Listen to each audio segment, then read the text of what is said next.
Thank you.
Voilà, Jésus adore ça. Il adore qu'il soit élevé. Exalté. Il adore être dans son trône. Et nous, ces créatures, l'adorer. Voilà pourquoi c'est très important de se prononcer dans la maison de l'Éternel. Amen. Tu peux être dépassé, tu peux avoir des soucis, mais quand tu viens dans la maison de l'Éternel, te procure la joie. Et ces joies, tu ne peux jamais les comprendre. Il faut être assis dans l'église. Et à l'église, il y a la parole. Et quand la parole vient, la parole te mouille. Attention, quand David voulait tuer Goliath, il s'est choisi 5 pierres. Et écoutez-moi, ces 5 pierres-là, il a obtenu où? Il est allé tirer ces 5 pierres dans le torrent. Amen. Et ces 5 pierres étaient tirées près des eaux dans le torrent. Ça veut dire, le pierre tiré dans le eau, quand on trétine la pierre, qui est assis dans l'eau, totalement mouillé. C'est pourquoi le Seigneur ce matin a besoin de gens qui seront totalement mouillés. Pas à moitié, mais dans la totalité. Être assis dans l'eau. Comme moi je suis assis dans l'église. Comme celui qui est assis dans l'église. Si tous on est assis dans l'église, c'est alors qu'on va se mouiller de la parole. Qui est la source véritable de vie. Amen. Très fort pour la gloire de l'Éternel. Mais qu'est-ce que vous parlez? Je vais vous parler d'un thème très important. Le thème de ce matin s'intitule Après Manassé, attends ton Ephraïm. Amen. Après Manassé, attends ton Ephraïm. Amen. Vous savez, là je revois mon père le pasteur disait qu'il y a des autres thèmes qu'on vous donne. Vous savez déjà les débuts à la fin. Mais il y a certains thèmes, quand tu es là, tu ne sais pas où ça commence, où ça va finir. Amen. Après Manassé, attends ton Ephraïm. Il y a quelqu'un qui est assis à côté de toi. Dis-lui après Manassé, attends ton Ephraïm. Ah, le Bible est tellement mal des sous. Dis-lui encore. Après Manassé, attends ton Ephraïm. Bien aimé, tu vas comprendre. Vous allez comprendre que dans la vie des enfants de Dieu, c'est le dénora est grandement lié. Surtout après le septembre. Amen. Vous allez le comprendre. Et c'est très important. C'est l'une des caractéristiques majeures que les enfants de Dieu portent. Tout au long de leur vie. Un enfant de Dieu qui n'a jamais expérimenté Manassé n'est pas un enfant de Dieu. Un enfant de Dieu qui ne va pas par la suite expérimenter Ephraïm n'est pas aussi un enfant de Dieu. Être enfant de Dieu, ça veut dire qu'il faut expérimenter ces deux choses. Et vous allez le comprendre. Amen. Ça c'est très important. Vous savez, il n'y a pas la facilité dans la vie. Je vais encore te dire une chose. Si tu veux que le Seigneur te bénisse, il faut commencer d'abord par lutter. Je vois l'exemple de Jacob. Jacob a lutté avec Dieu et le Seigneur l'a béni. Non, personne ne peut jamais raconter Dieu sans pour autant lutter. Dès que tu es de la lutte, tu es dans une grande lutte. C'est le Seigneur qui t'a mis dans cette lutte-là. Pour qu'en fait tu sors victorieux. Le Seigneur a visité Jacob à Péniel, n'est-ce pas? Lorsque Jacob fouillait Esaü, il voulait se rencontrer avec Esaü. Il va aller dormir quelque part, il va raconter Dieu. Et pendant la nuit, il va se battre avec quelqu'un. Et quand il se bat avec cet homme-là lui brise la hanche. Et jusqu'au matin, quand Jacob s'est réveillé, il avait la hanche brisée. Il va tirer. Non, il va te briser la côte. Il va te briser la hanche. Avant, tu auras très mal. Parce que quand tu vois, tu souffres. Parce qu'il faut des situations difficiles. Sache que le ciel est en train de briser ta hanche. Non, il faut continuer. Personne ne peut marcher avec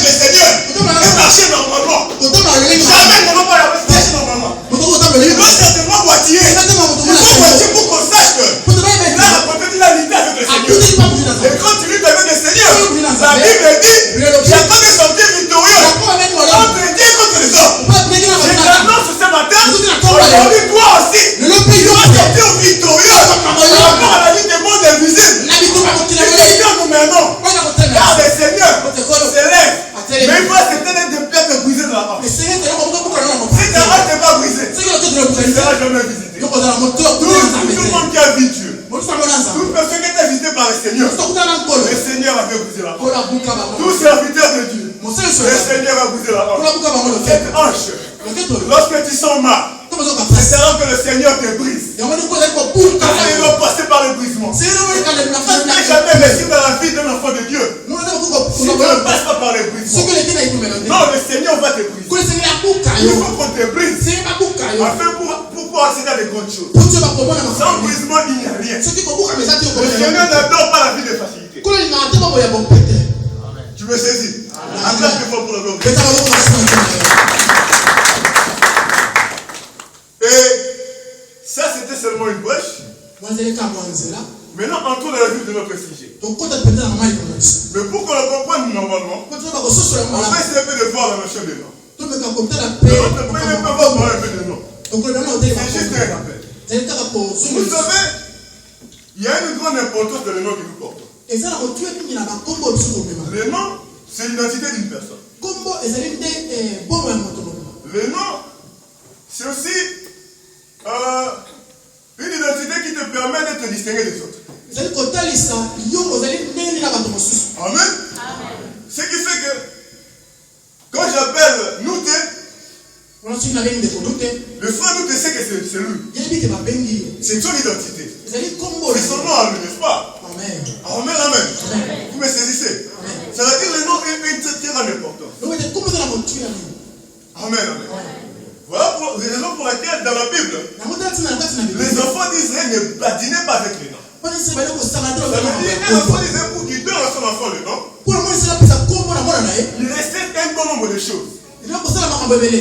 Amen.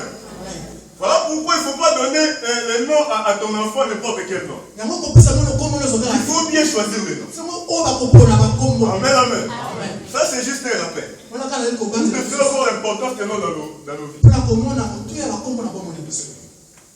Quand je vais appeler ici sœur Marie-Noël, il y aura la sœur qui va se lever. Ça ne sera pas la sœur Mimi. Ça ne sera pas toi ou une autre personne. Parce qu'il s'identifie à ces noms. Quand je l'appelle directement, il se lève. Amen, amen. Ça, c'est très important. Maintenant, nous allons voir le nom selon la Bible. Amen.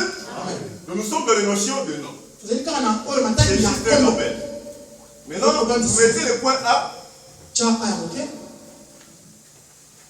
Nous allons voir la notion de nom dans la Bible, selon la Bible.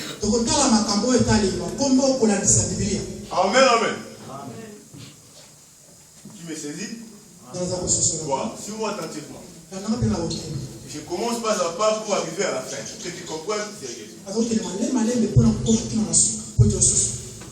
D'abord, notre verset phare, c'est tiré du livre de Genèse. Genèse 41, 51 à 52. Amen, amen. Qui le note? On va le lire par la suite. Voyons maintenant le nom selon la Bible, dans la Bible. Vous êtes prêts? Je dis Genèse, nous sommes dans le livre de Genèse, chapitre 41, verset 51 à 52. Ça, c'est le verset phare de notre thème. Notre thème a été tiré de ce verset, Genèse 41, 51 à 52. Amen. Voilà, je peux continuer? On est prêts? Bien, on continue. Nous sommes maintenant dans notre première notion, nous sommes en train de voir la notion de nom. C'est juste un rappel sur le nom. Alors, nous sommes dans le point A, les noms dans la Bible. Nous allons voir maintenant les noms dans la Bible. On peut continuer. Voilà. Que le temps te bénisse. Les noms dans la Bible avaient un sens religieux. Et plus loin, un sens spirituel aussi. Amen, amen. Comprenez? Ça veut dire qu'on donne un nom par rapport à un certain nombre d'événements. Amen. Par exemple, On donnait le nom par rapport aux circonstances. N'est-ce pas? Par rapport aux circonstances ou à l'événement qui a eu lieu avant la naissance de l'enfant. Vous comprenez? Ça veut dire par rapport à une circonstance donnée ou à l'événement qui a précédé la naissance de l'enfant. N'est-ce pas? Vous allez comprendre, lisez le livre de Genèse 35, verset 18. Genèse 35, verset 18. Là, nous sommes dans le nom dans la Bible.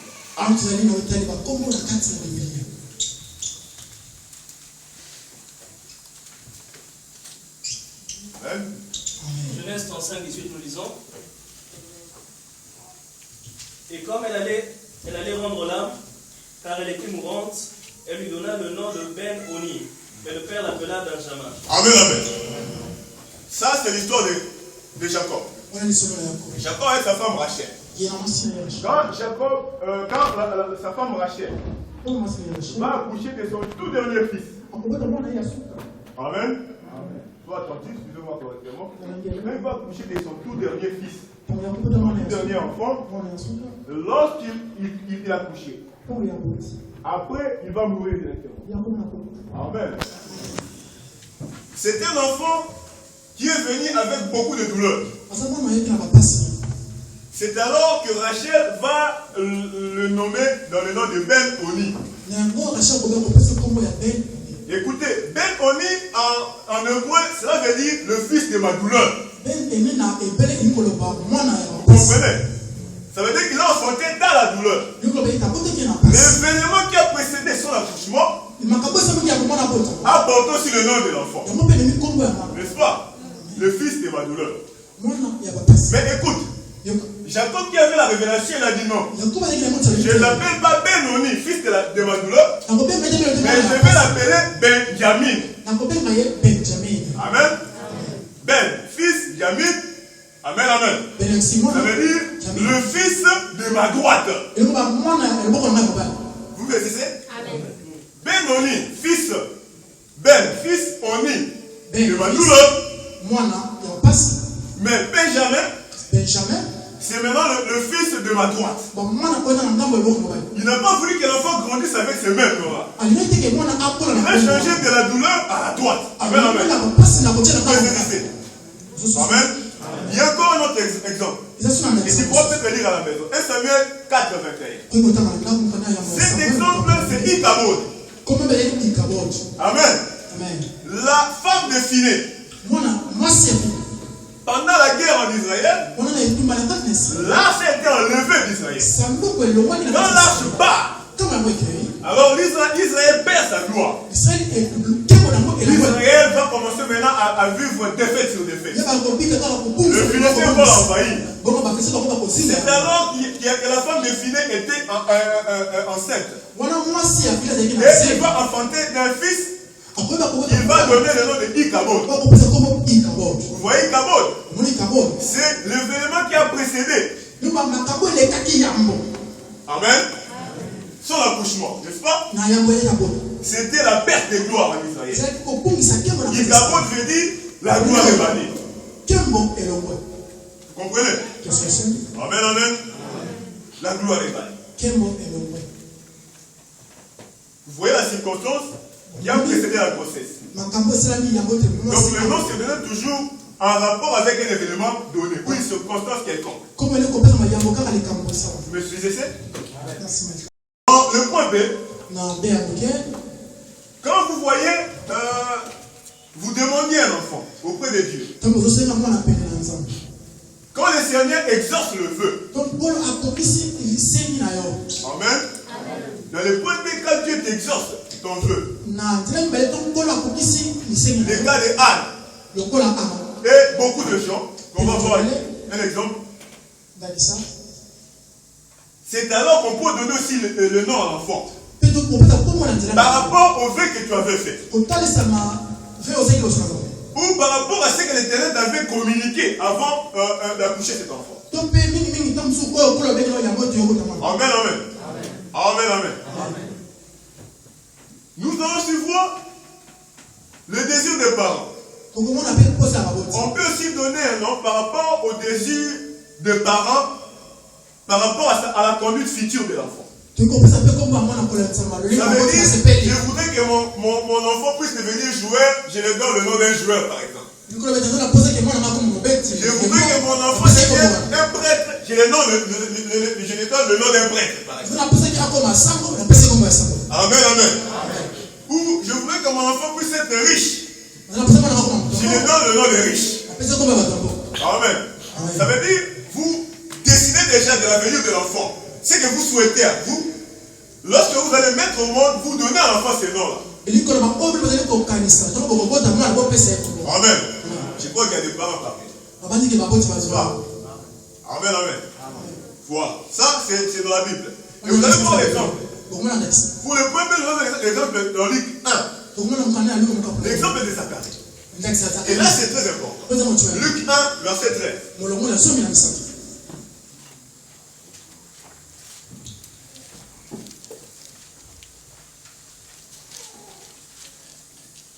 Luc chapitre 1, verset 13, nous lisons. Mais l'ange lui dit, ne crains point Zacharie, car ta prière a été exaucée. Ta femme Élisabeth t'enfantera un fils et tu lui donneras le nom de Jean. Amen. Amen. Tu vas souhaiter lire 59 à 64, mais à un moment donné, je vais d'abord dire. L'ange dit à Zacharie, ne crains rien. Oui, certainement qu'il craignait. Vu l'âge qu'il avait, il voyait un peu comment est-ce qu'il a. Il y a beaucoup de choses qui lui est passé comme ça. Il est en train de considérer comme s'il avait raté quelque chose. Amen, amen. Mais ces jours-là, il a été visité par l'ange. Et l'ange lui dit, ne crains rien, car ta femme va porter un fils. Et tu vas donner le nom de Jean. C'est déjà dans le vœu qu'il avait. Le Seigneur lui communique le nom de l'enfant. Amen, amen. Vous me saisissez. Et Zacharie va prendre ce nom-là. Et comme Zacharie doutait, le Seigneur va fermer sa gueule. Il va fermer sa bouche. Zacharie va devenir muet. Parce qu'il ne croyait pas. Bien sûr que si tu ne crois pas, il y a certaines choses qu'on te dit comme ça, tu ne crois pas. Tu as comme l'impression qu'on est en train d'inventer des histoires. Tu te poses des questions, tu as commencé à servir depuis longtemps. Tu te poses des questions depuis qu'on a commencé à nous dire qu'on fera être béni. On n'est toujours pas béni. Pourquoi? Tu te poses tellement de questions. Tu cherches la forme et comment le Seigneur va faire. Le Seigneur viendra d'où? Par où il va commencer et par où il va terminer. Bien aimé, laisse-moi te dire, tu n'as pas besoin à toi de connaître par où le Seigneur va commencer. Toi, ton problème, c'est de voir seulement. Comme Bartimée, il a seulement crié et j'ai vu. Mais tu n'as pas besoin de comprendre qu'est-ce qu'il a fait. Quelle possibilité le Seigneur va faire pour t'élever dans tes yeux. Le problème pour toi, c'est de croire seulement. Quand on te dit le Seigneur va t'élever, toi crois seulement. Dans ce que le Seigneur a dit, il ne manque jamais pour accomplir. La Bible dit dans Habakkuk, même si ta promesse tarde, attends-la, car elle s'accomplira certainement. Car Dieu est fidèle. Il n'est pas juste là pour te montrer. Ce qu'il promet, il le réalise. Amen, amen. Et Zacharie va devenir mioué. Pendant tout le temps de la grossesse de sa femme. Écoutez maintenant la 59 à 64. Verset 59 à 64. Le 8e jour, ils vinrent pour circonscrire l'enfant et il appelait Zacharie du nom de son père. Mais sa mère prit la parole et dit non, il sera appelé Jean. Ils lui dirent, il n'y a dans ta parenté personne qui soit appelé de ce nom. Mais ils firent les signes à son père pour savoir comment il voulait qu'on l'appelle. Zacharie demanda les tablettes et il écrivit Jean et son nom. Et tous furent dans l'étonnement. Même instant, sa bouche s'ouvrit. Amen, amen. Écoutez-moi. Il y a certaines circonstances quand Dieu te ferme la bouche. Afin que tu puisses rester comme ça.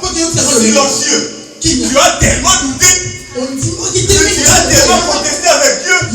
Tu penses que ton événement n'aura pas lieu. Écoutez, le fait qu'avait fait parole. Là, je lui ai dit, tu vas donner le nom de Jean.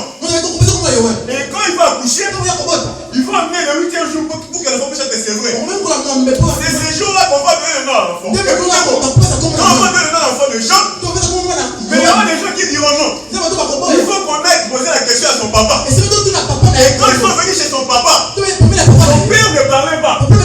Il a envoyé les gens de lui envoyer une tablette. Ils ont amené une tablette pour qu'il écrive le nom. Parce qu'il était devenu muet. Rappelez-vous qu'il était muet. À cause de ses doutes. Il écrit le nom. Le nom de ton vœu. Alors que le Seigneur a ouvert la bouche. Non, la bouche ne pouvait pas s'ouvrir. Quand il n'avait pas vu la réalité de la promesse, le Seigneur te ferme la gueule pour que tu puisses rester silencieux afin que le jour il va s'accomplir. Tu peux parler. Et le jour-là, même les ennemis, ils vont être étonnés. Tu as vu, les gens se sont étonnés. Ils se sont demandé mais comment il a parlé. À cause du nom. Le nom porté par l'homme. Qui t'a donné. Le nom du feu.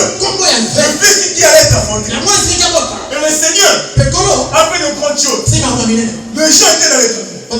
Tes ennemis seront surpris. Ils seront très étonnés. C'est ce que le Seigneur fera pour nous.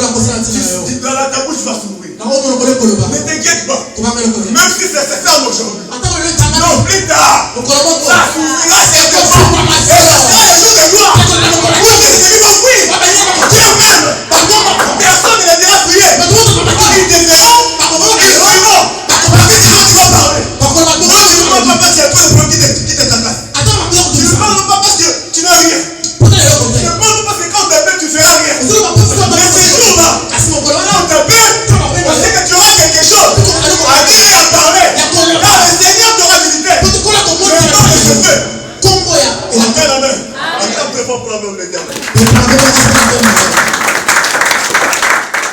Amen. Et sa bouche va s'ouvrir. Vous comprenez? Un enfant qui est venu par fait. Nous avons aussi l'exemple d'Adam. Adam va donner le nom à Ève. Qui veut dire quoi? La vie. N'est-ce pas? C'est la source de l'humanité. C'est lui qui a donné vie à tous les humains. Amen, amen. C'est ça l'événement futur. Il souhaitait qu'Ève soit la mère de tous les vivants. Amen, c'est pourquoi il a appelé vie. Vous me saisissez. Rappelez-vous, je vous ai dit non seulement pour un vœu, mais aussi un désir qui exprime une personne qui a affronté de la façon dont son enfant sera dans le futur. Et Adam voulait qu'Ève puisse être la mère des vivants. Et c'est lui la source de toutes choses. Des humains. Tu m'as compris? Et maintenant regarde. Ici, j'attire ton attention. Pour te faire voir que dans le nom se cache le mystère. À l'intérieur des noms, il y a beaucoup de choses qui peuvent se passer. Raison pour laquelle je t'ai dit, si tu veux donner le nom à ton fils, il faut être très prudent. Ne choisis pas n'importe quel nom. Tu peux donner le nom d'une grand-mère qui est déjà décédée. Alors que cette grand-mère s'est comportée très mal. Ça veut dire que tu prends tous les caractères, tous les comportements de la grand-mère-là, tu les renvoies à son enfant. Avant de donner un nom, il faut que tu saches réellement les comportements de cette personne. Et nous, enfants de Dieu, on n'a pas besoin de se fabriquer des noms. On a déjà des noms dans la Bible. Quand tu donnes à ton fils le nom de misère, quand tu donnes à ton fils le nom de malin, ne sois pas surpris s'il commence à usurper les choses des gens. Tu me saisis? Amen, amen. Le nom est très important. Voilà pourquoi dans la Bible, le Seigneur a changé le nom de certaines personnes. Nous avons l'exemple d'Abraham. Le Seigneur a changé son nom. De Abraham, il est devenu Abraham. Le père d'une multitude. N'est-ce pas? Il a changé le nom de Jacob. Jacob est passé de Jacob, usurpateur, à Israël. Jacob, usurpateur. N'est-ce pas? Usurpateur. Amen, amen. Alors que Israël, le Seigneur lui dit, tu vas plus t'appeler Jacob, mais tu vas t'appeler Israël. Donc quelqu'un qui a l'idée avec qui il a vaincu. Amen. Et nous avons aussi le cas de Saoul. Le Seigneur va changer son nom par Paul. Amen. Parce que Saoul, c'était beaucoup plus l'image de quelqu'un qui persécutait les chrétiens. Le Seigneur va changer son nom par Paul. Amen, amen. Acclame-toi pour la gloire de Dieu.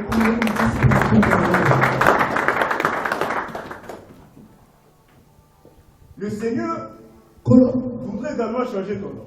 Le nom est très important. Tu vas voir, au dernier jour, la Bible dit, le Seigneur va nous appeler avec un nom nouveau. Écoutez, dans Apocalypse 2, tu vas voir ceci.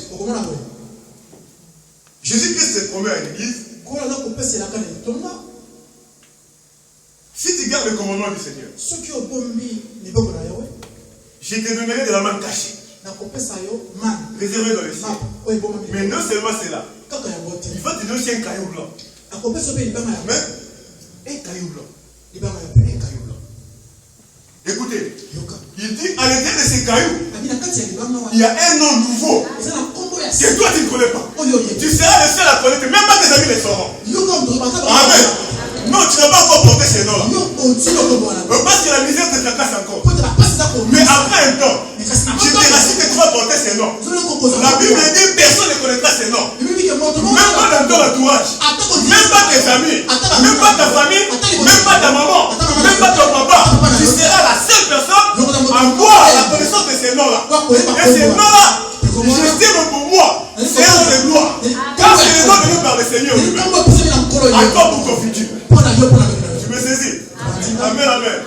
Non, il y a quelqu'un qui est réservé un nom nouveau. Écoutez, ton nom, même que tu t'appelles maintenant héritier. Il y a un nom qui est réservé pour toi. Un nom de gloire. Ah, je comprends une chose. Le dis sur le Seigneur, pourquoi un homme s'enrichit? On le change de nom directement. Il a un nom nouveau. Un nom de gloire. C'est nom. C'est le nom de malheur. C'est le nom de souffrance. Pour les gens qui souffrent, tu es un autre nom. Mais quand tu vas te réjouir, quand tu vas te bénir, même tes amis vont chercher un autre nom à t'appeler. Voilà pourquoi là, il y a quelqu'un qui est élevé. Il y a un autre qui est collé à son étiquette. On va l'appeler copain. On va l'appeler patron. Et le nom, c'est quel nom? Parce que le Seigneur l'a réjoui. Il a ouvert ta bouche. Encore devant pour la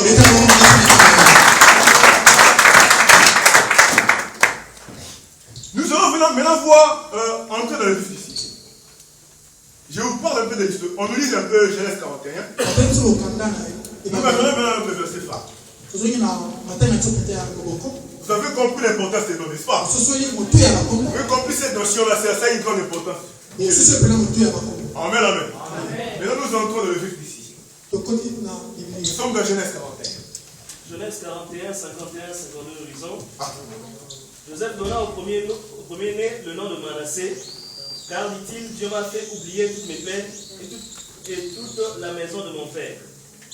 Et il donna au second le nom d'Éphraïm, car dit-il, Dieu m'a rendu fécond dans le pays de mon affliction. Amen. Amen, amen. On attend toujours pour l'accorder. Nous parlons un peu de ces deux enfants. On va apprendre maintenant à Manassé et Éphraïm. C'est ce qui nous intéresse. Écoutez-moi. Les deux enfants de Joseph ont été issus en Égypte. Or, l'Égypte pour Joseph renferme beaucoup de souvenirs. Amen, amen. Amen, amen. Amen. Est-ce que tu me comprends? L'Égypte pour Joseph renferme beaucoup de souvenirs. Maintenant, vous allez remarquer que les deux fils de Joseph, Manassé et Ephraïm, il va se passer quelque chose. Ces deux fils vont être adoptés par Jacob. Tu me comprends? Jacob va les adopter. Parce qu'en principe, Manassé et Ephraïm ne devaient pas être tribus d'Israël. Amen, amen. Parce que Manassé n'est pas fils de Jacob, ni même Ephraïm. Vous comprenez? Amen. Manassé, na Ephraïm, Bazaba na Joseph. Bazaba na Jacob. Jacob naît à Botaki Joseph, n'est-ce pas? Amen. Amen. Donc, Jacob est le père de Joseph. Jacob, étant Israël, c'est lui qui a formé les 12 tribus d'Israël. Il a fait 12 fils. Il avait aussi des filles. Et il s'était marié à 4 femmes, n'est-ce pas? Qui connaît ces femmes? Qui connaît? Oui. Amen. Que le Dieu te bénisse. Donc Israël est formé de 4 femmes. Il y a aussi des filles. Mais on n'a pas compté des filles. On a compté seulement les hommes. Amen. Parce qu'en Israël, on ne compte pas les femmes. Les femmes sont négligées. Amen, amen. Alors, Jacob va affronter 12 ans. C'est ces 12 qui constituent les tribus d'Israël. Amen. Mais quand Joseph va mettre au monde, à l'étranger, en Égypte, des enfants, Jacob va les adopter. Il va les intégrer maintenant en Israël. Ça veut dire, quand on parle de la tribu de Joseph, on voit Manassé et Ephraïm. Tu as compris? Ça veut dire une tribu, mais comme un sous-ensemble dans la mathématique.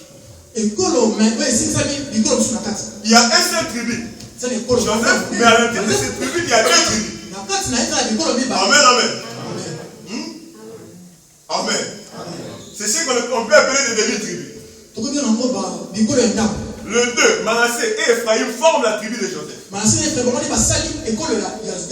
Donc Jacob les a adoptés. Il les a intégrés en Israël pour devenir tribu.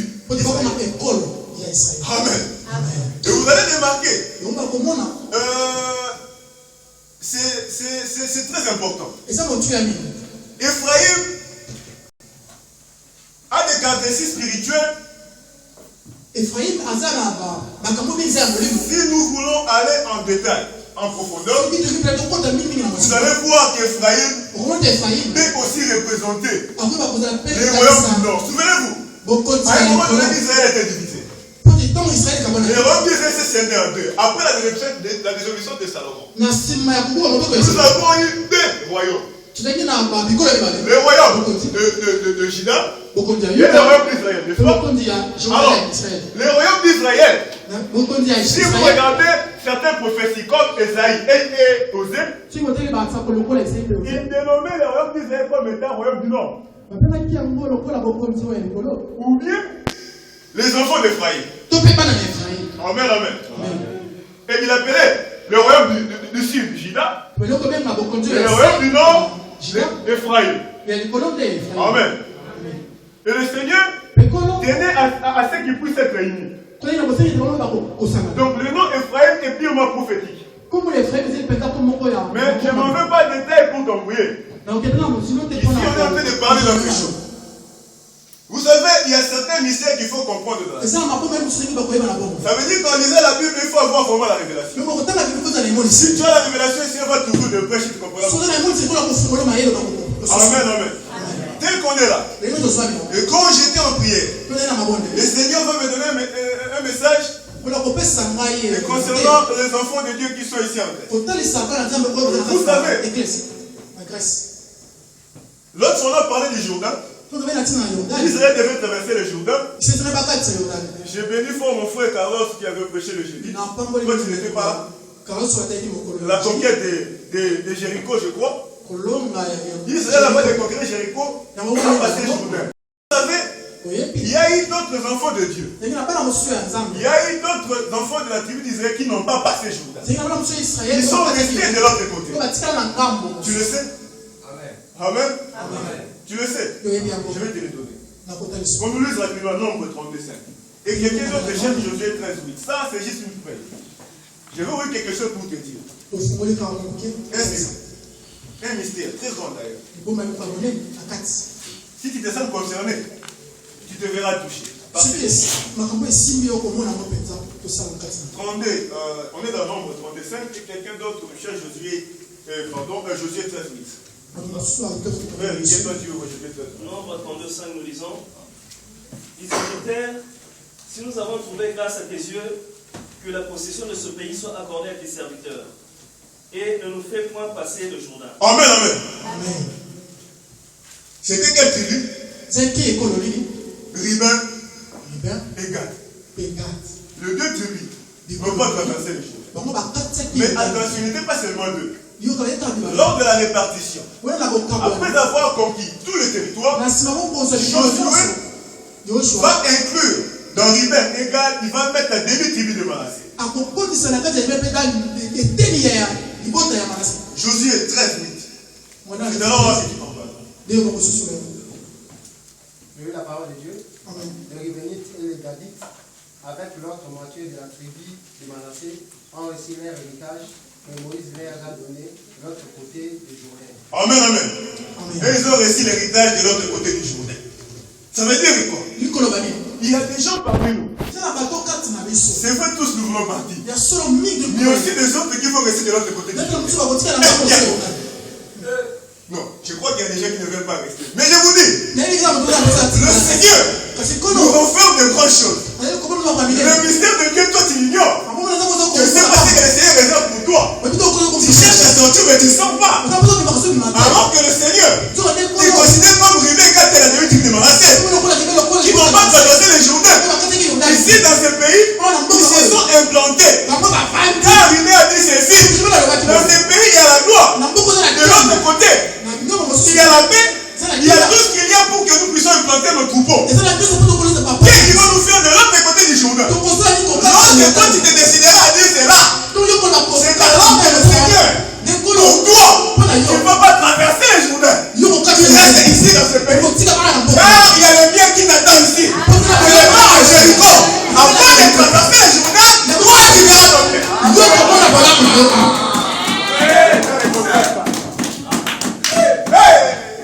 Vous le comprenez? Dans la Bible, je n'ai pas inventé. On nous répète un peu cela. On est dans 32. Les Rubénites et les Gadites avaient une quantité considérable de troupeaux. Ils virent que le pays, je suis dans 1. J'ai commencé depuis le début. Nombre 32. 1. Ils virent que le pays de Jazer et le pays de Galade était un endroit approprié pour les troupeaux. Alors les Gadites et les Rubénites vinrent trouver Moïse. Le prêtre les le princesse je saute.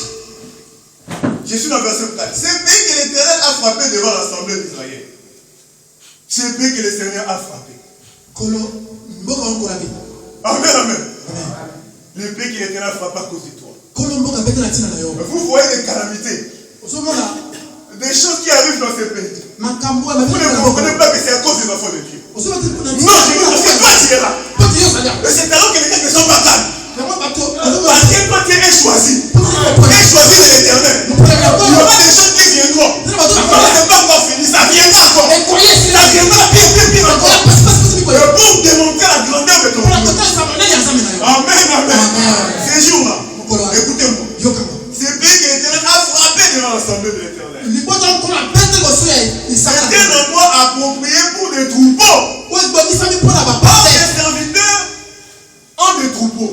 Ils ajoutaient, si nous avons trouvé grâce à tes yeux, que la possession de ces pays soit accordée à tes serviteurs. Ne vous faites pas passer les journées.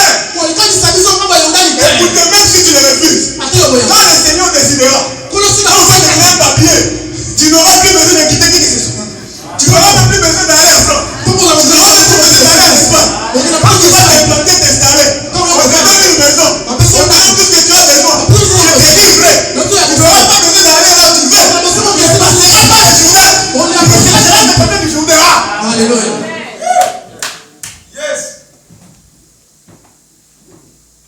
Amen, amen. Ça c'est pour toi. Non, il y a quelqu'un. Dans ce message je touche. Si toi tu n'es pas concerné, gloire au Seigneur. Mais je parle à celui-là. Il est touché par ce message. Et si le Seigneur ne t'est pas, qu'est-ce qu'il soit de la situation? La Bible dit au verset 4, le Seigneur n'a-t-il pas frappé ces gens devant nous? Le Seigneur va les frapper. Quand ils vont bloquer, non, ils seront très chauds. Quand tu bloques quelque chose de chaud, tu ne bloques pas ta petitesse. À un moment donné,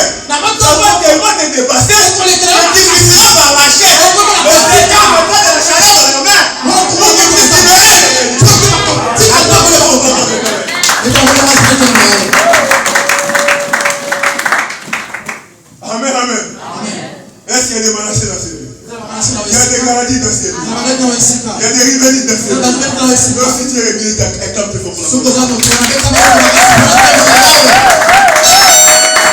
Amen. Amen. Amen. Il faut dans la aigle. Amen, amen. Il faut dans la aigle. Le mal à la aigle. Ça aigle. Le mal à la aigle.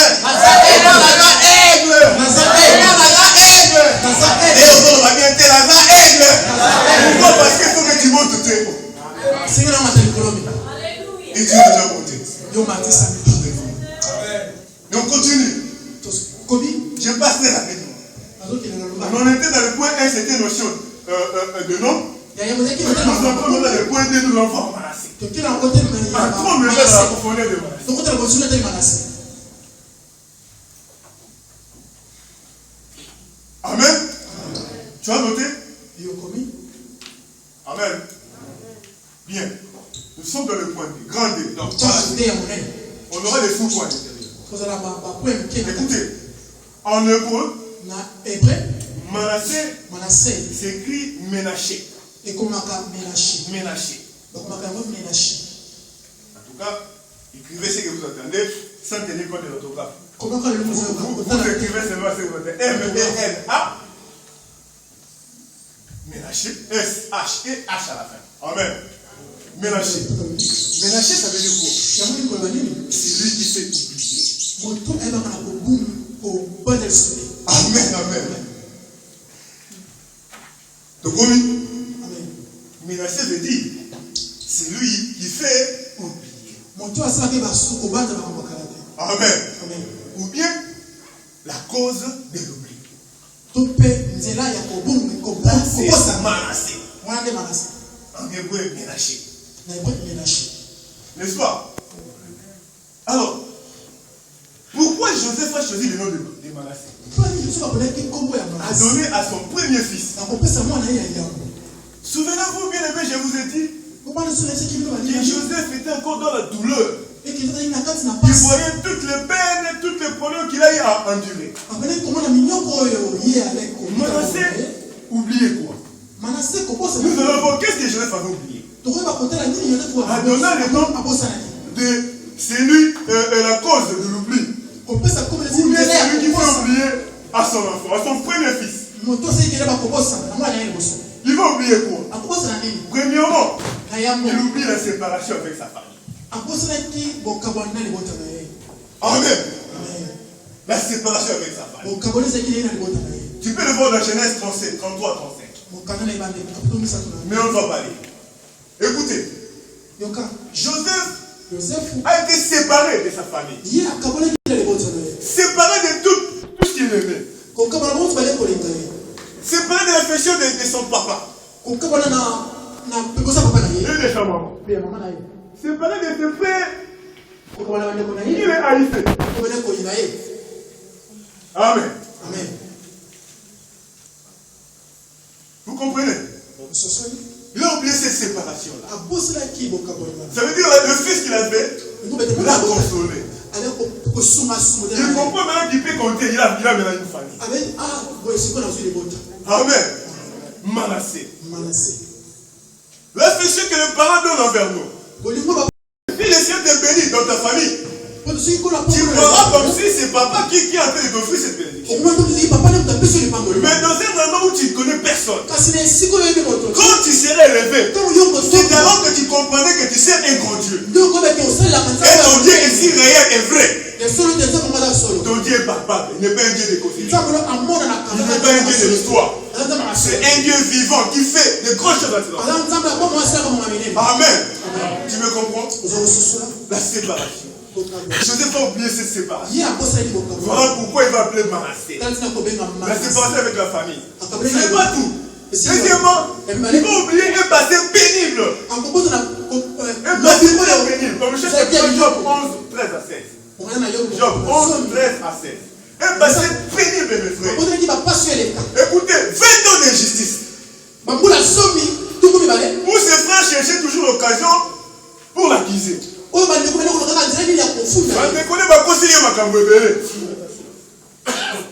Amen. Il y a des gens auxquels tu n'as rien fait. Mais il n'y a pas de problème. Il cherche des problèmes. Que tu ne connais même pas. Ou bien tu n'as jamais rencontré. Mais tu cherches des problèmes. Joseph, c'était ses propres frères. À combien plus forte raison une autre personne ne peut pas le faire? Ne soyez pas étonnés. Car c'est la voix de l'Éternel. Le Seigneur veut te prier. Amen. L'oubli de ses pères. Faites de l'injustice. Faites de souffrance. Il a souffert. Il a souffert beaucoup. Partir, on te met dans un puits et tu pars en Égypte. On te fait marcher, les esclaves marcher. Makoro. Comme tu fais les diamants Makoro. Amen, amen. Où tu souffres dans le désert. Il n'y a pas d'eau. Tu meurs de soif. Tu meurs de faim. Mais parce que tu as un objectif. Le Seigneur veut te faire revêtir de la gloire. Voilà pour la raison pour laquelle il te sépare. Afin que tu puisses oublier par la suite. Oublier la jalousie de ses frères. Oublier le mépris. Il a été rejeté par ses frères. Comme notre Seigneur Jésus-Christ. C'est lui qui n'avait rien fait. Lui qui voulait seulement du bien à ses frères. Lui qui racontait seulement les songes qu'il faisait. Et ça a été un objet de jalousie. Et lui ne savait pas. Vous savez pourquoi les sorciers ils jalousent souvent? Et pourquoi ils combattent ta vie? Parce qu'ils savent que tu as quelque chose. Ils savent que demain, tu vas briller. Tu es toi qui es appelé à briller. Alors le diable ne le veut pas. Il cherche tout le moyen pour t'étouffer. S'il ne tue pas les hommes, il viendra lui-même en personne. Mais laisse-moi te dire, même s'il vient en personne, même s'il vient 10 000 sorciers, le Seigneur s'élèvera toujours pour te défendre. Amen. Ils ne sauront jamais te faire tomber. Il a oublié les jalousies. La trahison. Ses frères l'ont trahi. Amen, amen. Combien de fois on est trahis dans nos vies? Par les gens que nous aimons beaucoup. Nos propres frères. Nos amis intimes. Combien de fois on est trahi? Combien de fois on est jalousé? Parce qu'ils savent quelque chose. Tu le déranges. Amen. Parce que si tu n'étais pas grand, il n'allait pas s'occuper de toi. On porte seulement une pierre sur la main qui est mûre. La main qui n'est pas mûre, tu ne vas même pas les regarder. Moi, ça m'étonne. Quand on te critique, quand on te calomnie, pourquoi t'inquiéter? Ça veut dire que tu es une grande personne. Il faut se réjouir. Moi, à ta place, je me réjouirais. Parce que je sais, il me touche. Parce que j'ai quelque chose. Quelque chose de très grand important. Ils savent que je suis plus grand que c'est alors qu'ils me calomnient. C'est alors qu'ils me critiquent. Parce que j'ai quelqu'un qui est plus fort. J'ai Jésus en moi qui me rassure. Je ne veux plus voir comme ça. Je ne veux pas des amis. Je n'ai rien. Je te représente ce qui est à tes yeux. Je sache quelque chose. Bien que tu ne vois rien, j'ai quelque chose. J'ai Jésus en moi. Si tu veux le voir, essaie pas de me provoquer. C'est pour ça que tu vas mon Jésus s'élever. Si tu verras mon Jésus en moi, tu vas me merveiller. Amen, amen.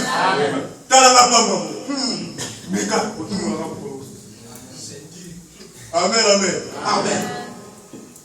Il va oublier tous ses peines. L'esclavagisme. Il est passé en Égypte. Il va oublier la condamnation. Il est condamné. On te condamne parfois. On te condamne par rapport à ta situation. On pense que tu es condamné à vivre dans ce pays. On pense que tu es condamné à souffrir. On pense que tu es condamné à voir des choses qui ne te plaisent pas. On pense que tu es condamné à la misère. Au malheur dans la vie. Joseph a oublié la condamnation. Bien aimé, laisse-moi te dire une chose. Que personne ne te condamne. Yogama. Le seul juge, c'est Dieu. Que personne ne dise que toi tu es pécheur. Que personne ne dise que toi tu n'es rien. Que personne ne dise que toi tu ne mérites rien. Quand mon Jésus à moi n'a pas encore mis son dernier mot. C'est lui quand il dit une chose qui s'accomplit. Si lui dit que moi je n'ai rien, c'est alors que je croirai. Mais si c'est toi, je ne croirai jamais. Quand mon Jésus à moi est fier de moi, Jésus a dit, tu as beaucoup plus de valeur à cette vie. Même si les hommes de ce monde ne te voient rien, parce que toi je te dis, Jésus te voit quelque chose. Si tu as été visité par la famille, toi, je te dis, Jésus va te ramasser. Alors, deux fois pour la gloire de Dieu.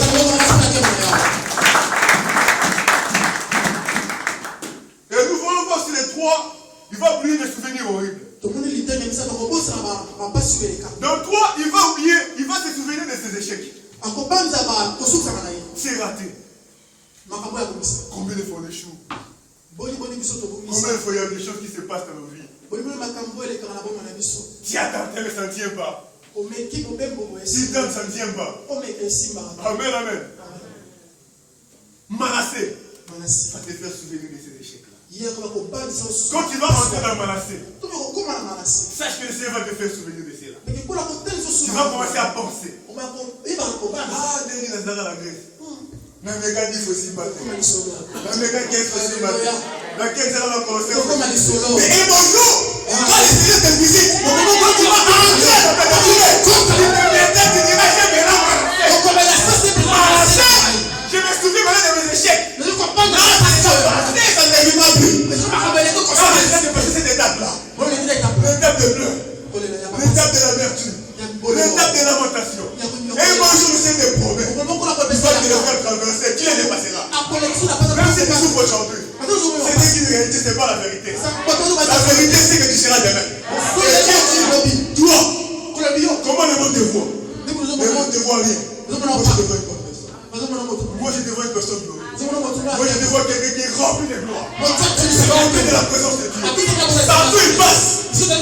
Non, il y a des signes qui naissent. On dirait qu'il y a quelqu'un qui est passé. Parce que nous sommes des élus. La race des élus, le commandant. Amen, amen. Le souvenir aussi. Ils vont oublier le souvenir de sa peur. Ses craintes. Amen, amen. Il avait peur. Il y avait des moments où tu craignais. C'est qu'il n'y a rien. Il y a des moments où tu sens la peur t'envahir sans raison. Mais ces jours-là dans Manassé, tu vas te souvenir. Amen, amen. Tu te diras, le Seigneur aujourd'hui m'a visité. Tu vas commencer à passer à ces craintes-là, à ces peurs de passer, qui ne reviendront plus jamais dans ta vie. Il y a aussi ce manque d'assurance. Non seulement tu avais peur, tu manquais d'assurance. Oui, mais tu es dans le panier. Comment je me réveiller demain? Est-ce que je vais manger? Est-ce que je vais quitter seulement ce pays? Le manque d'assurance. Bien évidemment, tu es toujours dans Manassé. Sache que quand les gens te visitent, tu vas penser à toutes ces choses-là. Ça sera que les souvenirs. Dépouillé du rayon. Et c'est qu'en fait, Manassé c'est aussi la victoire. La victoire. Dites fort victoire. Victoire. Victoire. Amen, amen. La victoire c'est quoi? La victoire sur la vertu. Amen. La victoire sur le malheur. La victoire sur les souffrances. La victoire sur les échecs. La victoire sur le problème. La victoire en fait sur les biens. Parce que c'est lui qui est la base de tout. Quand les gens veulent te dire, il a la victoire. Je vais te faire victorieux. La Bible dit, nous ne combattons pas dans la victoire. Quand nous avons de la victoire. Ça veut dire qu'il y a quelqu'un qui a combattu pour nous. Et il a vaincu. Quand tu vois ici, on a vaincu qui s'enseigne. La victoire a déjà été accomplie sur la croix. Il y a amen, amen. Tu as compris? Ce que tu vois ici, ce n'est qu'une mise en scène. La terre est déjà connue. Et qui est la terre? Qui est la terre? Non, c'est toi la terre. Amen. Amen, amen. Dieu est la terre. Dieu sauve la terre à Koufa. Acteur à tout ça. Vous savez l'acteur à tout ça. Après, on a un débat de Nicolas Bamman, il y a un coup ça. Après, on a un débat de qui va se bouger tout le temps, coup ça. Ah, c'est ça qui est pété. Nous allons acteur à vie là-bas. Ah, on va voir un acteur à vie là-bas. On va bien, on va acteur à vie là-bas. Je suis un acteur de ma bénédiction, ma fille, ma bataille, on coup ça. Amen, amen. Que Dieu te bénisse. Amen. Nous avons aussi la victoire sur la ranquille. Écoutez, je ne te sais pas venger. Amen. Il ne faut pas avoir des ranquilles envers les gens. Il y a il y a longtemps. Parce qu'on t'avait maltraité. Tu gardes cette haine-là dans le cœur. Je l'avais compris. Si on m'avait maltraité, c'est pour que la gloire de Dieu s'accomplisse dans ma vie. Ça veut dire quelquefois, bon. Tu ne comprendras jamais qui tu es. Si tu ne vis pas le malheur, le jour où tu vivras le malheur, tu comprendras qui tu es. Le jour où tu te tu comprendras qui tu es. Le jour où tu te saboter, tu comprendras qui tu es. Si on ne t'a jamais saboté, tu ne comprendras jamais. Voilà la raison pour laquelle il ne faut pas être rancunier. Quand Manassé vient, c'est pour enlever la rancune. Oubliez tout ce que ces gens t'ont fait. Oubliez tout le mal qu'ils t'ont fait. Tous les ennemis. C'est aussi oublier la vengeance. Dans Manassé, on ne se venge pas. Amen, amen. Ah, il y a ça qui vous m'appelle au fond du ciel. Ah, c'est la nature là au monde. Il y a des gens qui font des choses comme ça. À son cas, déjà là, on n'a pas écouté. Comment les gens vont. Amen, amen. Comment le Seigneur va te bénir? Tu n'es pas encore béni, mais Dieu a déjà dit. Oui, dans la foi. Quand les Seigneur bénéficie, quand je vais marcher dans ma Bible, quand je ne peux pas faire, je passe comme ça. Je ne veux même pas les saluer. Non. Dieu est là. Là, le Seigneur te réveille. Il faut oublier. La vengeance. Manassé, ce n'est pas la vengeance. Joseph ne s'est pas venger. Amen. Amen. Acclame plus fort pour la gloire. Et pour finir, tu sais pourquoi il ne faut pas se venger? Parce que les personnes qui se vengent, ils s'éliminent simplement à Manassé. Nous sommes pas là-dedans, nous on est un fait de Dieu. Je dis ceci. Frère, tu vas pas te limiter à Manassé. Le jour où tu vas te venger, tu te limites à Manassé. Il faut continuer. Si tu te limites à Manassé, non, tu verras rien. Manassé, c'est juste le début. Là où tu vas commencer à voir le Seigneur faire avec toi. Mais dans Ephraïm, c'est pire. Tu vas comprendre qu'Ephraïm est plus grand que Manassé. Amen. Alors, pour terminer, nous avons le point 3. Là, je parle rapidement. Le point 3, nous étions 1, la notion de nom, 2, nous sommes dans Manassé, puis 3, on est à Ephraïm. N'est-ce pas? Ephraïm, on le point, c'est écrit Ephraïm, tel qu'on écrit en français, mais à l'intérieur de A et I, tu mets Y. Amen. Ça, c'est en hébreu. Ephraïm veut dire quoi? Maintenant, suis-moi, attendez. Ça veut dire, écoutez, c'est un homme merveilleux. Et tu vas attendre. Mais il y a Israël veut dire quoi?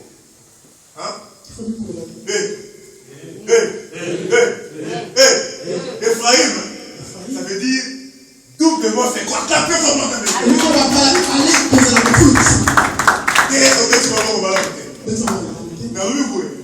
Ephraïm, c'est doublement c'est quoi? Tu veux comprendre? J'ai dit ceci. Si tu crois à Ephraïm dans ta vie, un jour Ephraïm viendra. Ephraïm pour toi ça veut dire doublement c'est quoi? Je pense à la notion de double portion.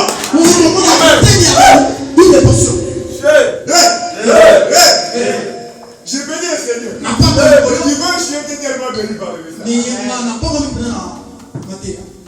Vraiment, mon père, le pasteur ici est vraiment là pour révéler. Quand je lisais ce verset avant, et le dimanche, quand il va le prêcher ici, j'étais vraiment vécu. Vous voyez comment le Seigneur parle. Amen, amen. Doublement fécond. Donne une double portion. Ça veut dire balancer. C'est une portion seulement. Non, tu ne vas pas atteindre le repos. Si tu veux atteindre le repos, il faut que tu fasses. Si tu n'arrives pas à Ephraïm, tu n'atteindras jamais le repos. Amen. Il faut souvent la balancer. Souvent la Dieu sait les enfants, Dieu comment, on va dire ça. Amen. Tu vas te limiter à balancer. Amen. Tu étais ici frère et là-bas. Quand tu vas te répondre de l'autre côté du Jourdain, tu deviens frère à fâcher. Oh, au niveau tu vas bien refaire. Tu vas bien refaire le tomoki. Amen. Amen, amen. Tu vas te limiter à balancer. Pourquoi tu as répondu? Amen. Tu as compris? Si tu veux entrer dans le repos, si tu veux voir la double fécondité, la double fécondité va déclencher. Et là, par rapport au côté, amen, amen. Il faut arriver jusqu'à Ephraïm.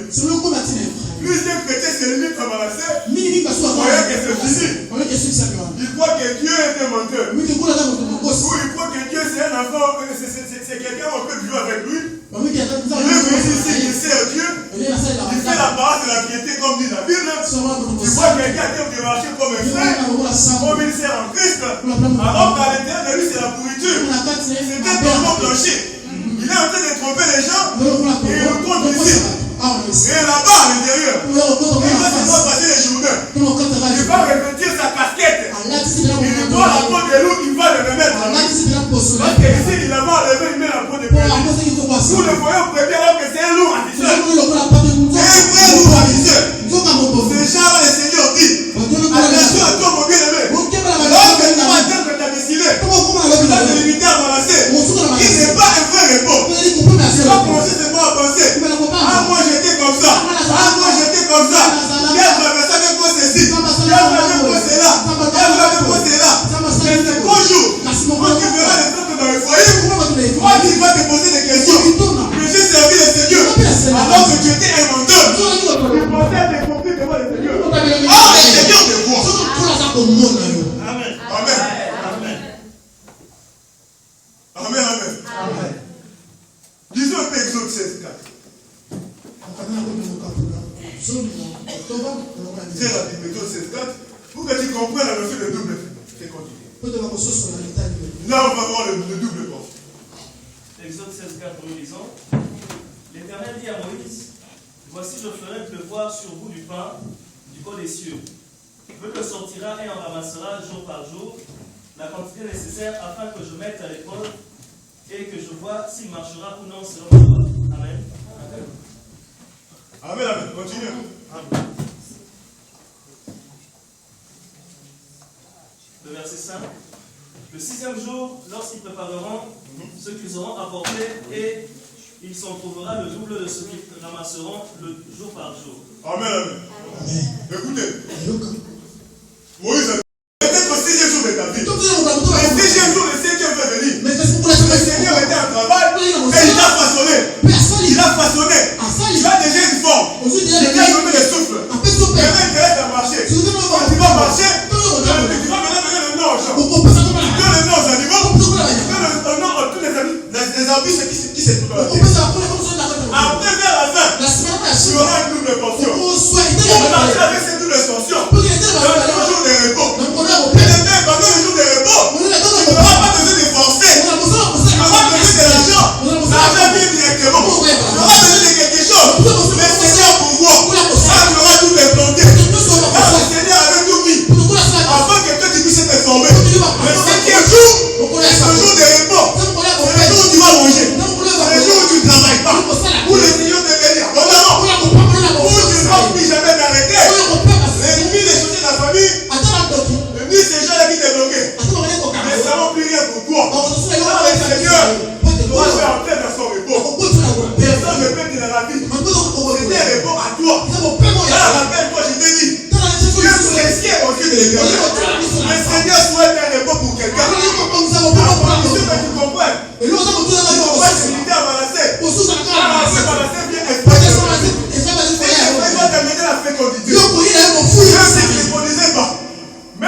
c'est la consolation de toutes choses. C'est là que le Seigneur accomplira de grandes choses. C'est là que le Seigneur te bénira. C'est là que le Seigneur va te combler de ses biens. C'est là que le Seigneur va te combler de ta grâce. C'est là que la famille aura besoin de toi. C'est là que la famille aura besoin de toi. Nous avons besoin de t'appeler quand tu vois quelque chose. Tu ne vas plus forcer les choses. Tu vas plus faire des prières, tu remettrais quand le ciel va. Amen, amen. Amen, amen. Maintenant tu te bats. Tu te bats. Tu te bats. Mais je te dis, à un moment donné, tu vas plus débattre. Tout viendra de la facilité. Amen, amen. Qui le croit? Tu le crois? Amen. Je vais vous ouvrir encore le cœur. Écoutez, pour tu vas voir que Ephraïm est plus important que Manassé. Je t'ai dit tout à l'heure que les chrétiens qui font erreur, qui pensent que Manassé est plus grand qu'Ephraïm, ils risquent de commettre l'erreur que Joseph voulait faire. Si tu lis dans les Genèse 48, verset 14, écoutez-moi, quelle erreur Joseph allait faire? En réalité, Joseph voulait dans le jeu physique. Joseph voulait apporter ses petits-fils à Jacob. Donc il va amener ses fils, Manassé et Ephraïm, auprès de Jacob. Jacob devait le bénir. Écoutez, dans la Bible, si on bénit, tu poses la tête et on te pose les mains. Amen, amen. La tête, c'est le symbole de la majesté. Amen. Et la main, c'est le pouvoir, la force, la bénédiction. Surtout la main droite. Voilà pourquoi Jésus est assis à la droite du Père. Ça veut dire la toute puissance de Dieu. Amen, amen. Tu as compris? Alors, Joseph va amener Manassé et Ephraïm. Manassé et Ephraïm, qui est l'aîné? Manassé. Joseph, avec les yeux physiques, il voit l'aîné. Parce qu'en Israël, on bénissait l'aîné toujours avant. Alors, Joseph va amener Manassé et Ephraïm. Il voulait que Jacob le bénisse. Écoutez-moi. Maintenant, Jacob voulait commencer par bénir Manassé. Il va faire l'échange. Écoutez, Jacob ne va pas bénir Manassé tout de suite. Il commence par transformer les choses. Au lieu de poser la main droite chez Manassé, et la force et la main gauche chez Ephraïm, Jacob fait l'inverse. Il prend la main droite, il le donne chez Ephraïm. Et il prend la main gauche, il le donne auprès de Manassé. Ce qui veut dire, son fils Joseph lui dit, je viens dans les rangs, mon père. Il pensait que son père ne voyait pas. Jacob lui a dit, non, je vois très bien. Quand c'est lui que je bénis en toi, c'est la douce de fécondité.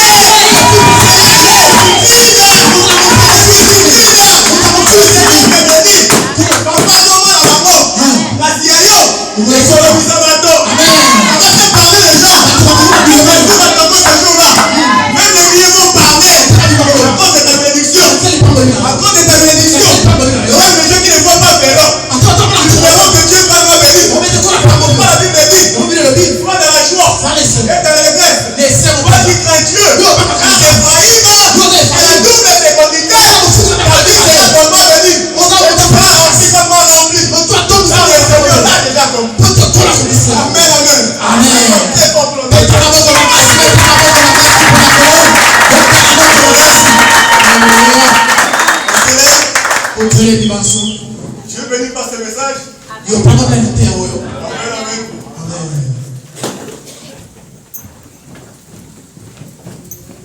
On va commencer à remercier Dieu. Merci à Dieu pour le message qu'il t'a donné ce matin. Comment s'élever la voix et dire seulement merci à Dieu. Au nom de Jésus.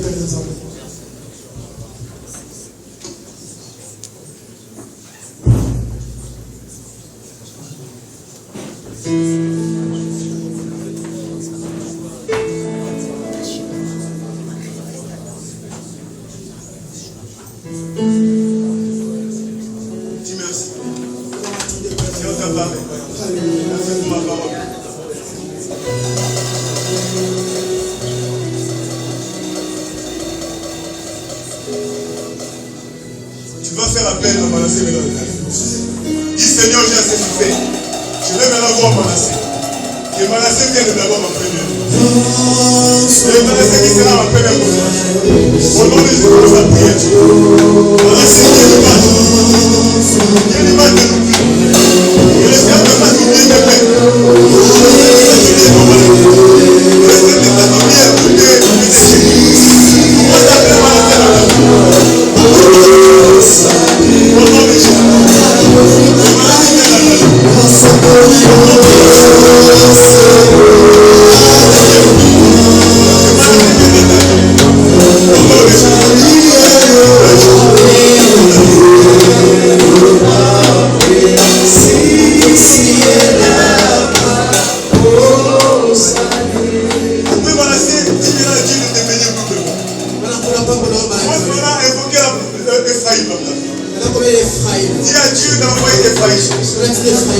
Doublement, c'est tout. Dis Seigneur, après Manassé, je ne vais pas me limiter seulement à Manassé, je vais aussi Ephraïm dans ma vie. Quand je vais entrer dans mon cœur, au nom de Jésus, commence à prier le Seigneur.